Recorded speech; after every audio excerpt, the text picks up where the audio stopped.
All right, so let's just say that you want to just send a quick audio message from your phone, just directions or any kind of thing you want to tell your students. The easiest way to do it from your phone is just click on voice memos here at the bottom left, if you have an iPhone, and then just start recording your message.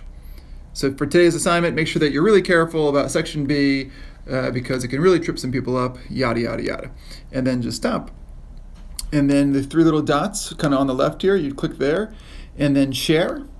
And then you have two options. You can send it right to your Google Drive if Google Drive is on your phone, and then you can get the link for that and just share it with your students on your however you want to share them. Or you can share this audio file directly to Google Classroom if that's even easier.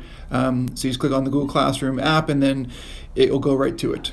And the second way, which is really easy to share audio, is if you want to do it from a computer. As long as your computer has a microphone, you go to this website called Vocaroo.com, and you would just start recording. You might the first time have to keep hitting like allow microphone and things like that, but it would just simply be, here I am recording my lesson, my directions, and yada, yada, yada.